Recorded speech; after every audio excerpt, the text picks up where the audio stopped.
What's going on, everybody, and welcome back to Comic Breakdown. If you guys are new to the channel, do me a favor and hit that sub button. Hit that notification bell, make sure you're not missing any of the awesome content that we have coming out. And with this video, we are jumping back into Captain America Iron Man Team Up, issue number 3. If you have not been keeping up with this run, go ahead, check out the link in my description, as well as the top of this video. It will get you completely caught up on everything going on with this series. But what we have seen so far is Captain America and Iron Man finally catching up to Veronica Eden.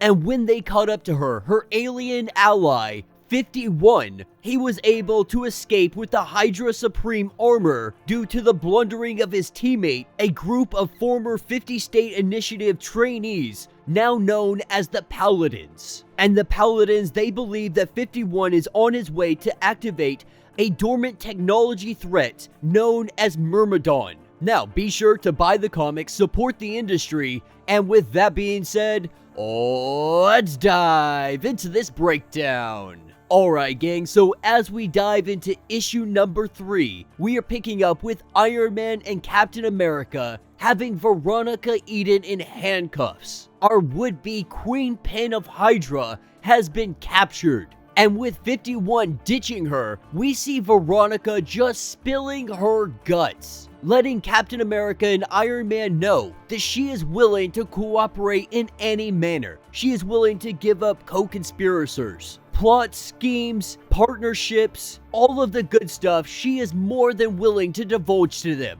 letting them know that 51 wanted the Hydra cap armor so he could free the Myrmidon robot, all in his goal to launch his attack on all of humanity. But not only that, she knows exactly where they are going, and so she is more than capable of taking them exactly to the location of where they are at. And so while Iron Man and Captain America, they step away from Veronica to have a discussion, and what we are seeing is that Captain America, he's actually kind of brooding. He's kind of mad because the Hydra suit had been stolen, and the last person to wear that was a variant of Captain America, one who was more than welcoming to fascism. And this actually kind of pisses off Captain America, because at the end of the day, he is really upset that any version of himself would be okay with fascism, believing that any variant of Captain America would and should fight against fascism. And kind of in a sense, Captain America feels like the existence of that armor and that armor being used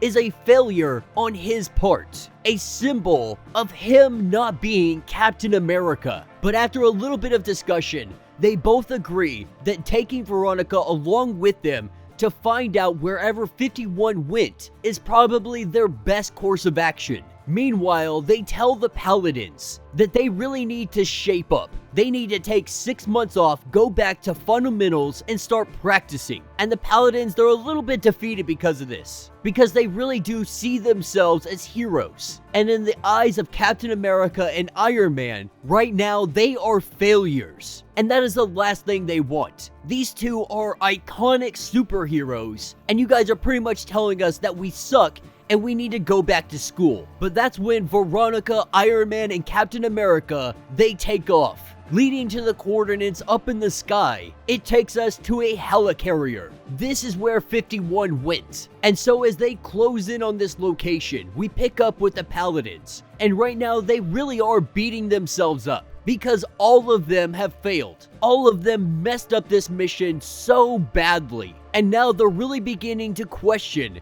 do they belong doing the superhero thing? And Vox lets all of them know that while they messed up today, they have to brush this off. They have to brush this off and do whatever they can to help out Iron Man and Captain America. Because the truth of the matter is 51 is one of their teammates. And so they are responsible. They feel responsible for him and feel like they should be the one cleaning up his mess. With Vox telling the rest of the Paladins that Iron Man and Captain America, they have no idea what they are going up against. And so because of this, they are gonna need every helping hand that they can possibly get. But that's what takes us to the helicarrier, with Veronica standing off in the distance and Iron Man and Captain America going toe to toe with Myrmidon. And while they are doing this battle, we are getting narration from Veronica. And really what she is saying is that if you ever needed more proof, this is it, right here, showing that Iron Man, that Captain America, they are true threats. That these people, they will destroy the entire world. Everyone with a power, or a costume, or some kind of gimmick. These are people that are not safe to be around. Because these people, they seek this power. They look after these weapons. They do the experiments to become more. And unlike mutants, civilization, they have a choice in this. Mutants don't chase after power. Mutants are born that way. But for regular people like Iron Man, they always seek to be more, to gain more power and be stronger. That is what's wrong with them. Now, of course, the mutants, the Inhumans, the Eternals, they are all gonna see what is about to happen, and they will try to stop it. And unfortunately, Veronica believes that they need to be dealt with as well. But getting tired of delaying the inevitable, we see Veronica, she heads off into a different corridor of the helicarrier, and we have the arrival of 51. But 51, he is here attacking Myrmidon. So it appears that he is on the side of Iron Man and Captain America, possibly already knowing what Veronica was going to do. And it looks like 51, he was actively going to get this armor so he could take down this helicarrier and stop the attack that is about to happen. But with Iron Man and Captain America going to chase down Veronica as 51 takes on Myrmidon, they walk into the room only to see Veronica and the Overseer. And the last time that Iron Man had seen the Overseer, he was locked away in a cave. But now the Overseer has essentially become the freaking helicarrier. But what we learn is that the Overseer and Veronica, they are in love.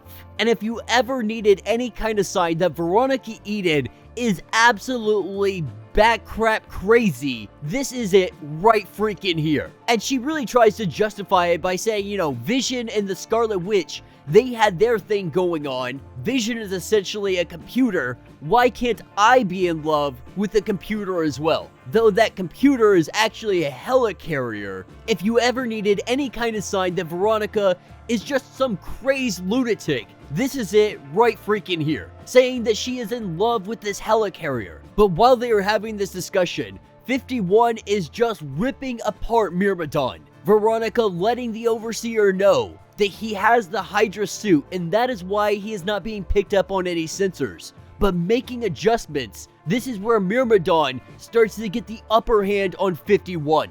And this is where Veronica, she really breaks down what is going on here. That 51, in fact, does not work for her. That he came here appearing to stop them, or at least attempting to stop them. But what she has intentions of doing is taking out every single hero, one at a time. Anybody in a costume, any villain, any hero, believing that they are nothing but a plague on the entire planet. And what her plan was, with Senator Baker by her side, Senator Baker was going to run S.H.I.E.L.D. She was going to run Hydra, and together they were going to enact a brand new civil war. But the thing is, she messed up. With Zemo taking over as Hydra leader, she had to improvise. But she has every intention of targeting heroes, of villains. Anyone who is a threat to the population of the planet gets taken out. And they're gonna start by using all of the information they got from the Superhuman Registration Act and hitting all of the heroes before they even know it. Now, of course, Captain America tries to reason with her and say that that is cold-blooded murder. Veronica saying, think of everything that you guys have ever done.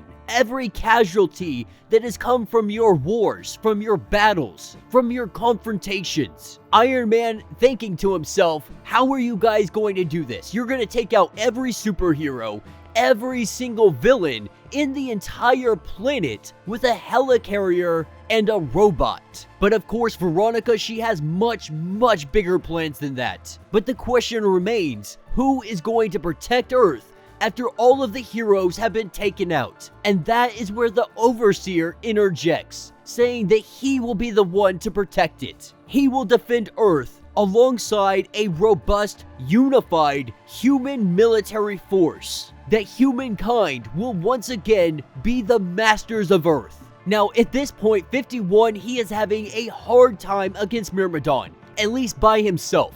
Iron Man and Captain America recognizing this and going to help out 51 before he gets totally annihilated. Meanwhile, Veronica, she begins an argument with the Overseer, and that is because the Overseer said, "Long live the new tech."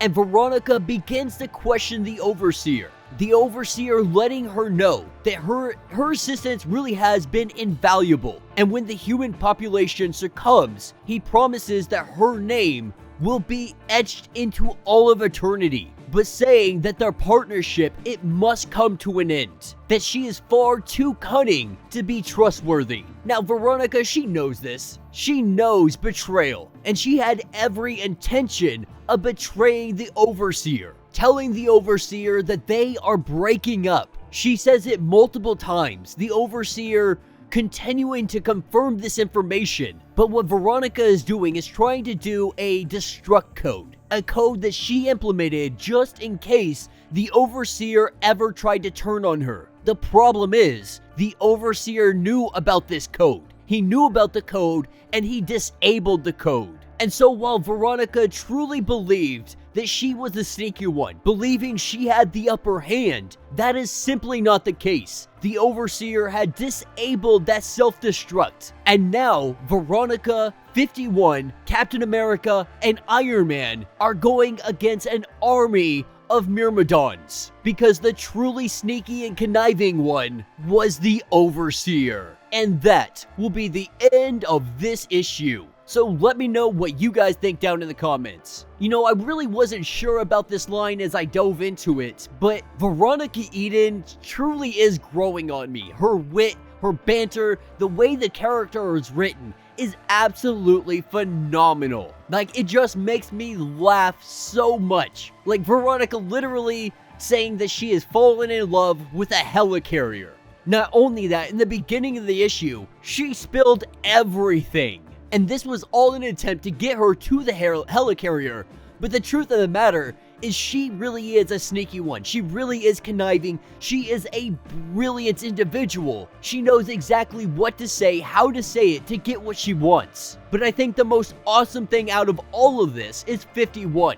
No one's really able to communicate with him, so no one really understands what he's saying or what he wants. And it's because of this language barrier that they had no idea 51 was going for this armor so he could try to take down the Overseer. But now with him in this armor, with Captain America, Iron Man, and Veronica, they are about to have the fight of their lives. And it may just be the luck of the Paladins that comes in to save the day. But yeah, let me know your thoughts, let me know your theories. If you have not yet, do me a favor, hit that sub button, hit that notification bell, make sure you're not missing any of the awesome content we have coming out, and until the next breakdown.